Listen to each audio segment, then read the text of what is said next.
ഡൽഹി മുഖ്യമന്ത്രി സ്ഥാനം രാജിവെച്ച് അരവിന്ദ് കെജ്രിവാൾ നിലവിലെ ജലവകുപ്പ് മന്ത്രിയായ അതിഷി മാർലേനെ മുഖ്യമന്ത്രി സ്ഥാനത്തേക്ക് കൊണ്ടുവരുന്നതിനെ ശക്തമായി ആം ആദ്മി പാർട്ടി എതിർക്കുന്നു എന്നത് ആം ആദ്മിയിലെ തകർച്ച എത്രത്തോളം വ്യാപകമായിരിക്കുന്നു എന്നത് വ്യക്തമാക്കുകയാണ്. നിലവിൽ ആം ആദ്മി പാർട്ടിയുടെ MP ആയിട്ടുള്ള, ഡൽഹിയിൽ നിന്നുള്ള MP, രാജ്യസഭ MP ആയിട്ടുള്ള സ്വാതി മാലിവാൾ പറഞ്ഞിരിക്കുന്നത്, അവരുടെ കുടുംബ പശ്ചാത്തലം നോക്കിയിട്ട് തന്നെയാണോ നിങ്ങൾ അവരെ മുഖ്യമന്ത്രിയാക്കിയത് എന്നുള്ളത് തന്നെയാണ്. അഫ്സൽ ഗുരുവിനെ പോലുള്ളവരെ ന്യായീകരിക്കുന്നവരാണ് അവരുടെ കുടുംബ പശ്ചാത്തലം. അത് ഒരിക്കലും ഈ രാജ്യത്തിന് അനുകൂലമല്ല എന്ന രീതിയിൽ അതിഷിക്കെതിരെ ശക്തമായി ആം ആദ്മിയിൽ തന്നെ വലിയ രീതിയിലുള്ള പ്രഹരം സംഭവിച്ചിരിക്കുന്നു. ഇതിനകത്ത് തമ്മിൽ തല്ല് അതിരൂക്ഷമായി കഴിഞ്ഞിരിക്കുന്നു. ആം ആദ്മി പാർട്ടിയുടെ കെട്ടുറപ്പ് പൊളിഞ്ഞിരിക്കുന്നു എന്നതാണ് വാസ്തവം.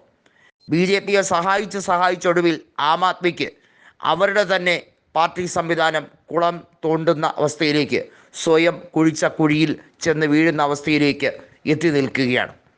അതായത് കെജ്രിവാൾ കോൺഗ്രസിനിട്ട് പണിഞ്ഞു. വർഷങ്ങൾക്ക് മുമ്പ് ഷീല ദീക്ഷിതിനെ വലിയ തോതിൽ അഴിമതിക്കാരിയെന്നും പെരുങ്കള്ളിയെന്നുമൊക്കെ വിളിച്ച അതേ കെജ്രിവാളിന് ഇപ്പോൾ സ്വന്തം പാർട്ടിയിലുള്ള നേതാക്കളെ കൊണ്ട് പൊറുതിമുട്ടിയിരിക്കുകയാണ്. തമ്മിൽ തല്ലും വിഴുപ്പലക്കും തെരുവ് യുദ്ധവുമായി ആം ആദ്മിയുടെ പ്രവർത്തകർ ചേരിപ്പോര് തുടങ്ങിയിരിക്കുന്നു എന്നതാണ് സത്യം. വരും ദിവസങ്ങളിൽ കെജ്രിവാളിന് കാണാൻ കഴിയുന്നത് ആം ആദ്മി പ്രവർത്തകർക്കിടയിലുള്ള പ്രശ്നങ്ങൾ അതിസങ്കീർണമാകുന്ന കാഴ്ച തന്നെയായിരിക്കുമെന്ന് രാഷ്ട്രീയ വിശദീകരണം വന്നിരിക്കുകയാണ്.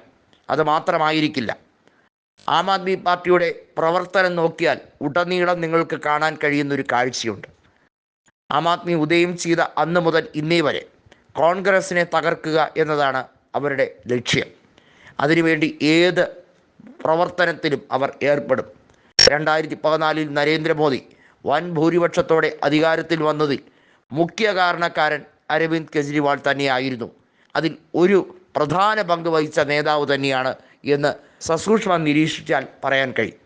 കോൺഗ്രസിനെ ആരോപണങ്ങൾ കൊണ്ട് പൊതിഞ്ഞ് അഴിമതിയുടെ മുൾമുനയിൽ കൊണ്ടു നിർത്താൻ ഏറ്റവും കൂടുതൽ ഉത്സാഹിച്ച ഒരു രാഷ്ട്രീയ നേതാവ് കൂടിയായിരുന്നു അരവിന്ദ് കെജ്രിവാൾ. അതിനുശേഷം പിന്നെ ഇങ്ങോട്ട് എല്ലാ തെരഞ്ഞെടുപ്പുകളിലും കോൺഗ്രസിനെ പ്രാദേശികമായും ആക്രമിക്കാൻ അരവിന്ദ് കെജ്രിവാൾ എടുത്ത രീതികൾ നോക്കിയാൽ നമുക്കറിയാം. ഡൽഹിയിൽ കോൺഗ്രസ് അപ്രത്യക്ഷമാകുന്ന കാഴ്ച കണ്ട് പൊട്ടിച്ചിരിച്ച ആം ആദ്മിക്കാർ ഇപ്പോൾ സ്വയം ആകെ നിരാശയിലാണ്. ആം ആദ്മി പ്രവർത്തകരിൽ പലരും, മതേതരവാദികൾ പലരും കോൺഗ്രസിലേക്ക് ചേക്കേറുന്ന ഒരു കാഴ്ചയാണ് ഇപ്പോൾ ഈ ദിവസങ്ങളിൽ നമുക്ക് കണ്ടുകൊണ്ടിരിക്കാൻ സാധിക്കുന്നത്.